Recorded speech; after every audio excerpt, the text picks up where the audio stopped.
Hi, I'm Bill Snyder, Sports Information Director at Mississippi Gulf Coast Community College, and welcome to another edition of Bulldog Blitz. Well, it's Pearl River week, and as always with these two rivals, expect the unexpected.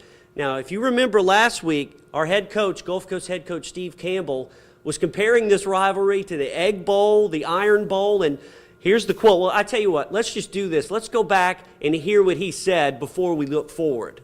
I've coached in Alabama Auburn in the Iron Bowl. I've coached in the Egg Bowl, Ole Miss State.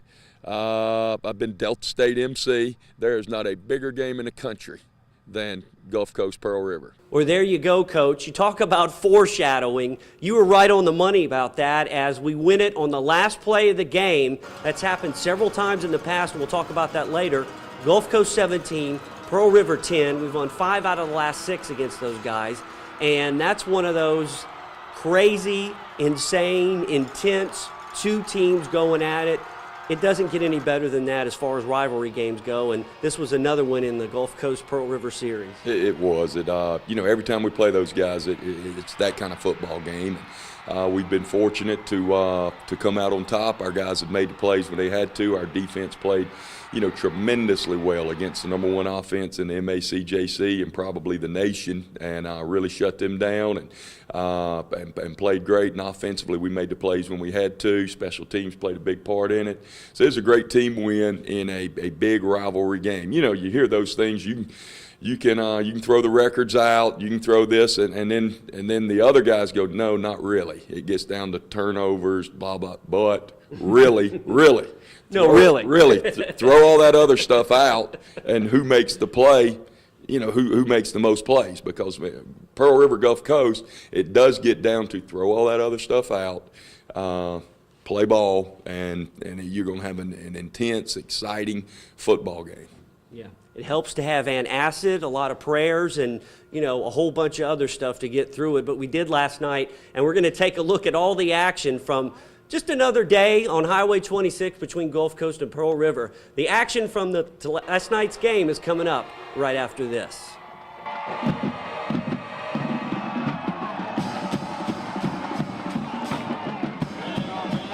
At Mississippi Gulf Coast Community College, it's like this. High school graduates can take classes close to home that transfer easily to universities. The convenience and flexibility of online classes give students of all ages the opportunity to earn a degree. Apply online and chat live with an admission specialist or visit us on Facebook. Mississippi Gulf Coast Community College, celebrating academic excellence for 100 years.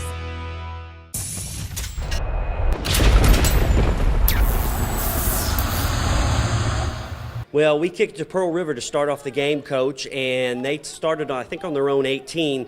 They drove it down, but our red zone defense stiffened. They were hitting some short passes. They get a field goal, making it 3-0. And early on, kind of like we've done all year, starting off a little sluggish, a little slow, but as we found out later in the game, holding them to a field goal was huge at that point. Yeah, it was really a big first drive for us. The defense, we gave up some short plays, and they kept the chains moving, but our defense did a great job of keeping everything in front and tackling, and that really set a tone for the whole game. They did a great job tackling, great job of keeping the ball in front of them and keeping them out the end zone. Once the field shrinks, all those spread offenses that throw it all the time, they don't have as much room to throw the football, and our defense really did a great job of tightening in the red zone and did a great job of keeping them out, and that was key for us. That was huge. So it was 3-0. The offense trying to get going again. James Gillum back in the game trying to find his sea legs, if you will. So it's 3-0 after the first quarter. Then Pearl River gets down around our 5-yard line. Charles Watson tips it away. They went for it on 4th and goal, which might have gone back to their difficulties with their special teams. But whatever the case, we stop them. That was another big stop. So they have 2 penetrations deep in our territory and only come out with 3 points. Yeah, that was big for us, and that, that let us know on as a team that we offensively we got to figure this out and got to get the ball moving to give our defense some help because they've been staying on the field. But the defense was keeping us in the football game by keeping Pearl River out the end zone. I think Pearl River, they wanted that touchdown, and our defense did a great job of holding them out, which really set a tone. And then I think that tone kind of carried on through defensively for the rest of the game. They knew now, hey, we've stopped them twice, we can stop them all night long. And really, defensively got after it, played hard, and did just what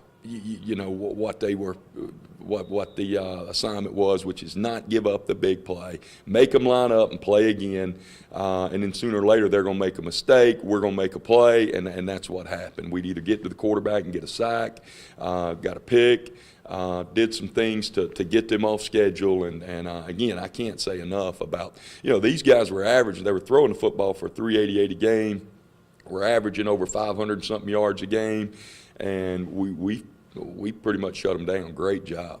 It was, as you talked about the interception, Will Burrows got one to stop a Pearl River drive. Then Steve McNair Jr. stopped one of our drives, and it kind of went that way back and forth, big defensive plays, and it was 3-0 at halftime. But you had to feel, you never feel good when you're behind, but you had to feel like the flow of the game and what we were doing was starting to wear on them at that point. Yeah, we've been this year, we hadn't started out as fast as what we'd like to start out offensively, but at some point in time in every game, we've been able to find something to get the ball moving and something to attack them with. Everybody's so conscious of being, stopping the run, especially, from James, which, James was he should have been an All-American last year. He rushed 1,300 yards, led this league, led the nation in touchdowns rushing, and they know that, so they are focused on stopping the run. And, but we've been able to find something at some point in time to get it going, and been able to complete some passes to give us a chance to win the football game, and so that was big for us. It was. So we get the ball to start the second half, and really what I thought as far as execution, even though it ended in a Taylor Pontius field goal, that was really our best drive as far as the running game goes. We take it all the way down, Taylor kicks it, and we tie the game up. But boy, you talk about coming out of the gate strong, and that seemed like that's really where the guys started believing, we can move the ball and we can do some things here. Yeah, this group of guys is a very resilient, hard-working. They believe. They know they're going to find a way to get it done.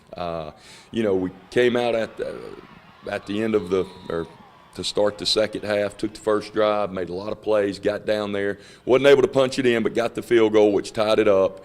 I think that gave our defense some confidence that if we, keep playing our game, that we're going to, find a way to win this football game. Offensively, it gave us some confidence that we can move the football, that we found some things to be able to attack them with. So that was a big drive. They came back on the next drive and scored, but then we were able to answer that. So that was a big series there. It was, and then they get the ball, and they go right back down. Melvin German hits Joshua Peters on a 25-yarder, really, aside from the last play of the game, which we'll get to in a few minutes. That was their biggest play, and that came from one missed tackle. So with all the great tackling we did, it's like you miss one, and then all of a sudden you pay for it, and that's not that's just, they're great at runs after the catch, those rack yards. Yeah, that's their deal, is catch football, get you isolated in space, make one guy miss, and be able to go. It did a great job of tackling all night.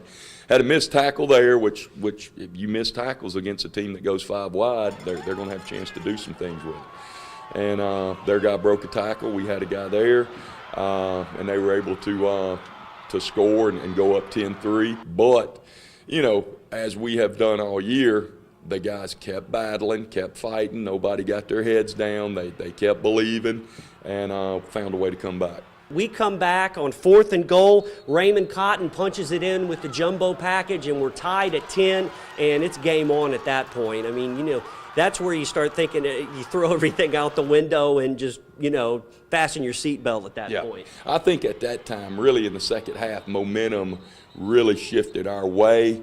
We tied it up 3-3. They come back and score, but it was off of one missed tackle. we were able to get a little drive going, sustain some things, and I think we had found some things to attack them with, and we're able to score our touchdown. So I think momentum, even though it was a tie score at that point in time, I really think we, felt good about the possibilities. Defense came back, got another great stop. We were able to get the next touchdown and go ahead, so that was a big, we played well in the second half this year.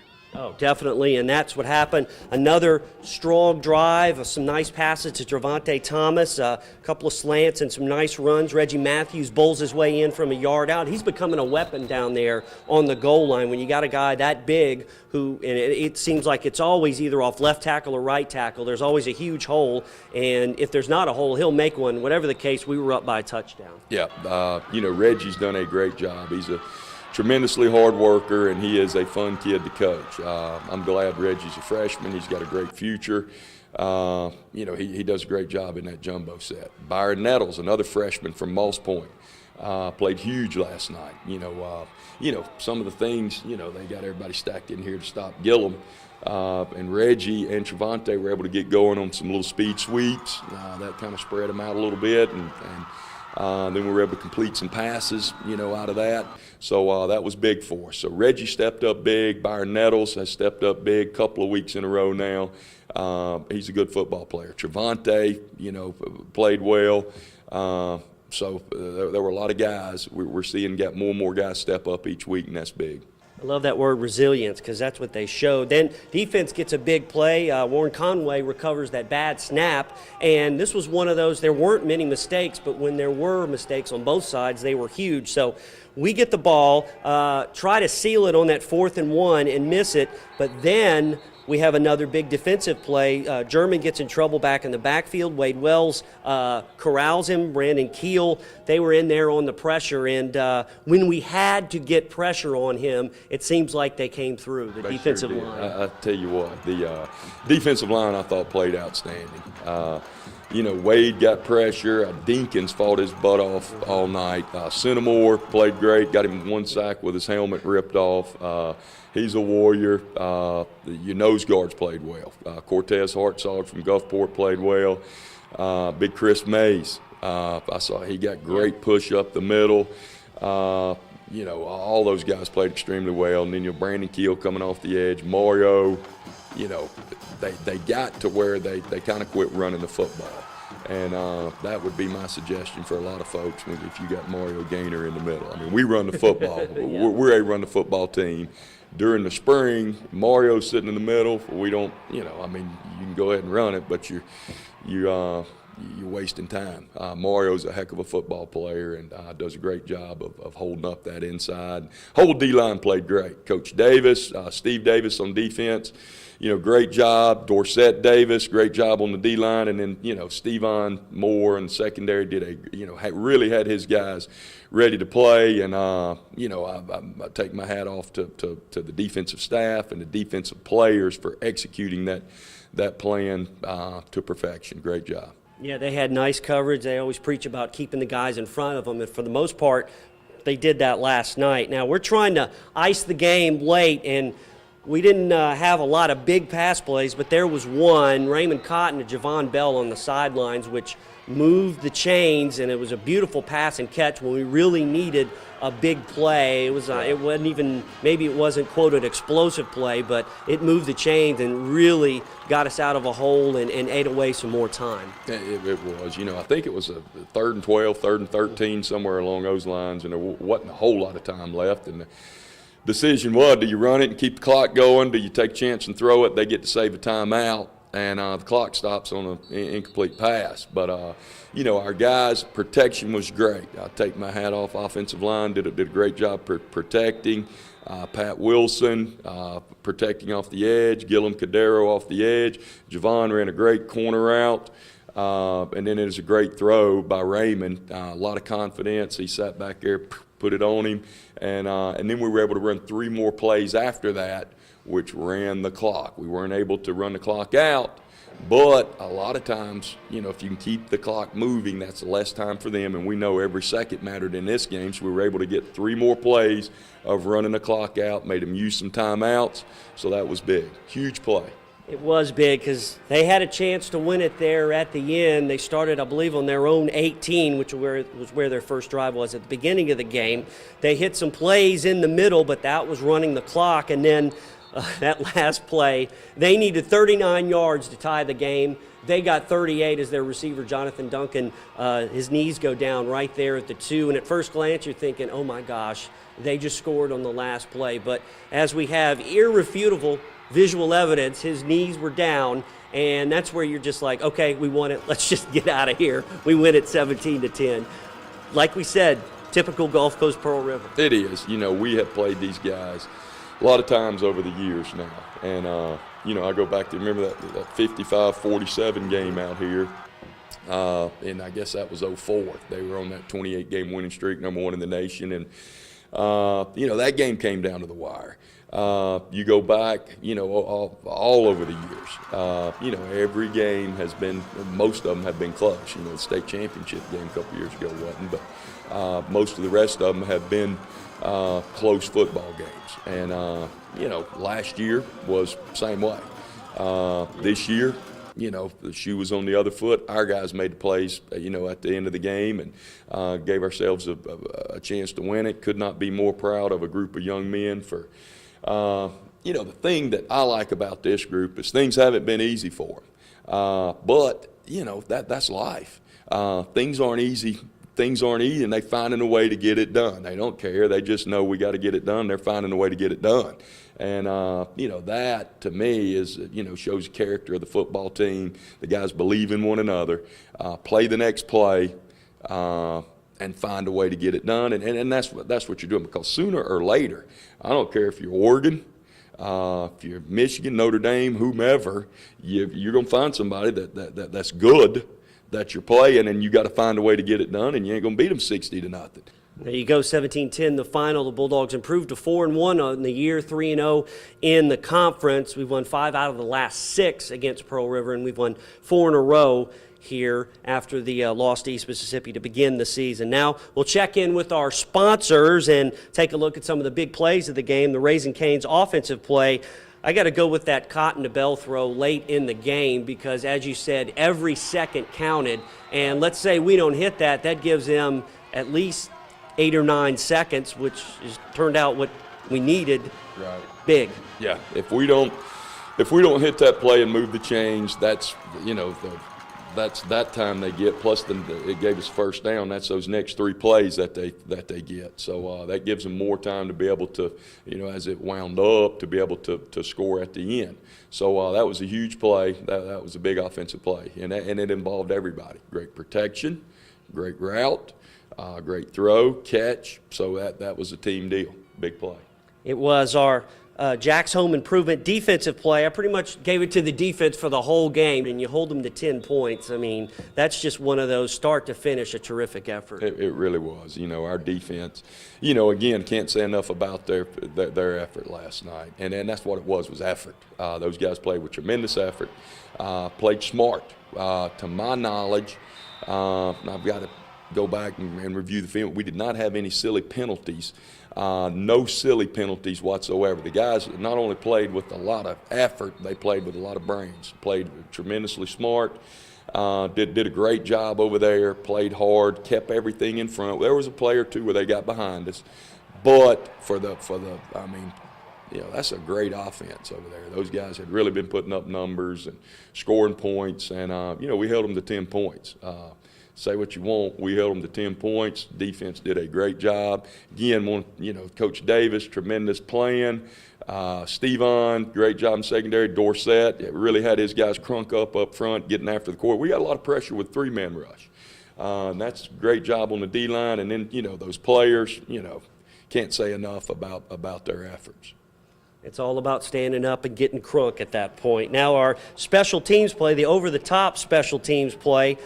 Once again, we give it to the special the whole game, slowing them down, making them have to earn everything they got. They had a bunch of drives start deep in their own territory, and that kind of took their momentum, that took their fast break offense. As we go back to our basketball analogy, we kind of played a pseudo slowdown game, I guess you could say, and that's what you got to do against those guys. Yeah, you need to try to limit their snaps. You know, one of your best defense a lot of times against a team that, you know, they got that quarterback's an All-American. I mean, he's an All-American. I'm not saying that. The newspapers and the people that vote on that stuff are saying that. So, you know, one of the best things you can do with an All-American quarterback is try to keep him on the sideline. Now, we did not do that by getting the first downs and eating up the but we tried to slow it down, use as much clock as we could, and keep him on the sidelines.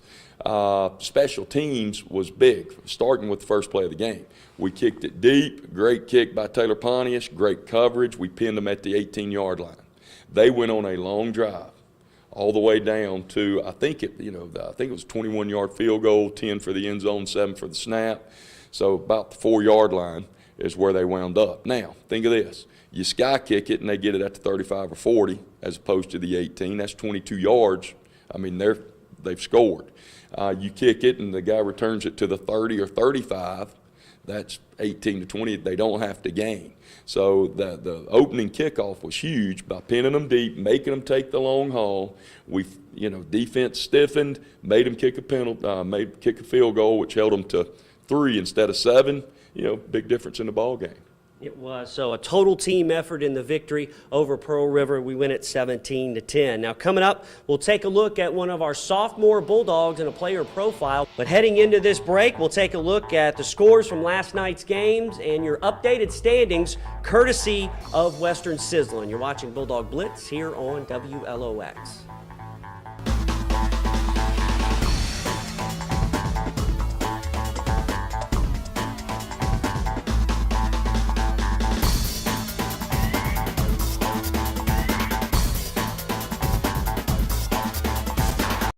At Mississippi Gulf Coast Community College, it's like this: academic excellence that's prepared generations of students for careers and for life.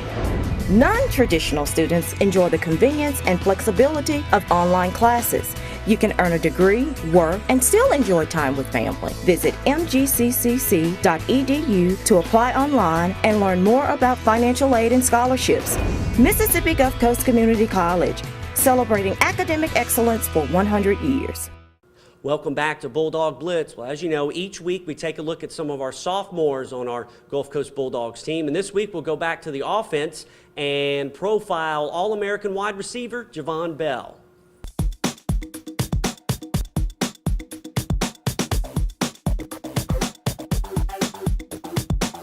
Coach Campbell, he brought me in. He said we need some special players, so I figured like if we need a special player, I can be special for him.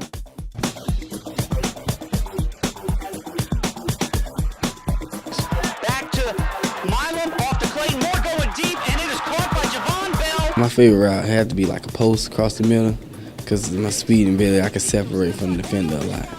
Javon Bell splits the seam to the 30, to the 20. Javon Bell is Giolini gone. Touchdown, 70 yards.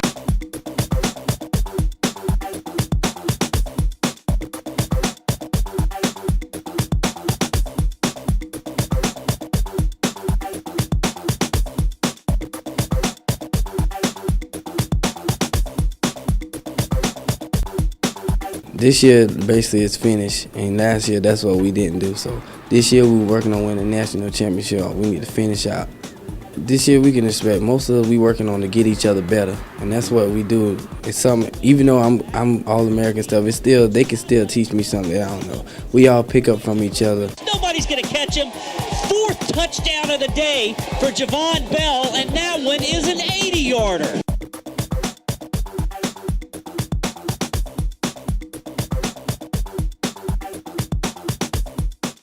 And Coach Javon Bell had that breakout season last year, 16, 17 touchdowns. It's really hard to top a freshman season like that. And numbers-wise, maybe not as spectacular as eye-popping, but he's made some big plays this year, not as far as yardage, things like that, just like last night, keeping the chains going and those kind of things. So I guess as the team evolves, he's evolving as a complete wide receiver, not just a guy that can fly down the field and beat you on a bomb. Yeah, Javon is, people are playing us differently this year than what they did last year. We're seeing a lot more cover two, which is a squat corner and a safety behind, which is basically, that's double coverage.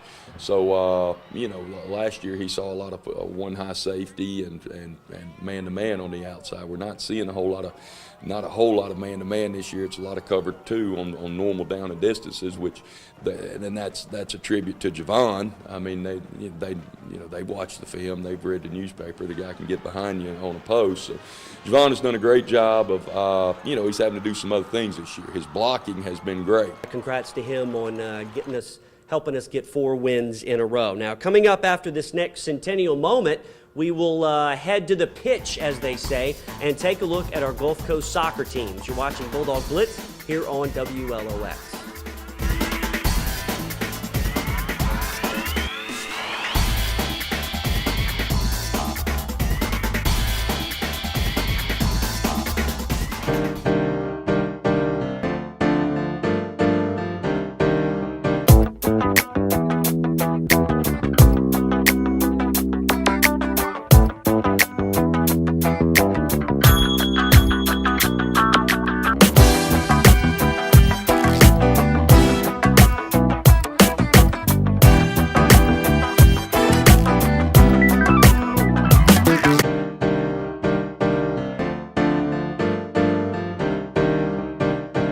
Welcome back to Bulldog Blitz. You saw one of our Centennial moments. Of course, we're celebrating our Centennial here at Mississippi Gulf Coast Community College. All kinds of great stuff going on. Remember, all former Bulldogs, come on back at homecoming October 22nd to help us celebrate our Centennial. Well, on the gridiron, the Bulldogs are doing well. Over on the soccer field, the same could be said for our men's and women's soccer teams. Let's hear about that from Gulf Coast soccer coach Barry Thrash. Our girls have done very, very well. I guess sort of the first poll that came out with the girls, they were ranked number 8th in the nation, and that's the highest ranking that we've ever received, boys or girls. We're comfortable where we're at. Of course, we would have rather won the Pearl River game, but I mean, we still control our own destiny. We went out and beat Pearl River by more than 1 goal. We'll be fine. We begin our second half of our season, our divisional play next Wednesday with Jones. The guys seem like they've really come along, and every time there's different guys scoring. It's not just the same, people you see on the stat sheet all the time. So once again, kind of like the women, some of those younger fellas stepping up. Well, we did. We did get off to a good start with Itawamba, our very first game. I think we beat them 2-0. Then we played Northwest, and we stumbled a bit. We've won everything till Georgia perimeter. We play one game at a time. We don't look in the future very much. But we feel that both teams are very capable of winning state. And congrats to Barry Thrash, Neil Scott, Travis Dickey, the whole staff, and the men's and women's soccer team. Another terrific season out there. Now we'll come back to football, Coach. We kind of take a breath after that big win, get a little bit of a quasi-pseudo bye week, and then have to go back on the road for another tough division game at East Central. But here's where you kind of take a deep breath, reevaluate things, and then get ready to plow away next week. It is, that we need, from this point on out, it's Saturdays, which we have done well on Saturday games. I like that schedule. Our kids like that schedule. We do play a week from Saturday up in Decatur, Mississippi. Of course, you can watch the game on mgcccbulldogs.com via streaming video and on 103.1 FM WOSM if you want to listen. That kickoff next week at 2 o'clock. But we'll see you again to preview that South Division battle as we try to keep the train rolling down the tracks here in the 2011 season. For head coach Steve Campbell, I'm Bill Snyder. Thanks for watching Bulldog Blitz. As always, have a great night and a great weekend. Here we go. German in the gun. 3-man rush. He steps up, throws it deep. He's got a man down there, and it is caught. He's short. Caught at the 1. Jonathan Duncan doesn't get in. The Bulldogs hold on to win it. He didn't get in. Holy mackerel.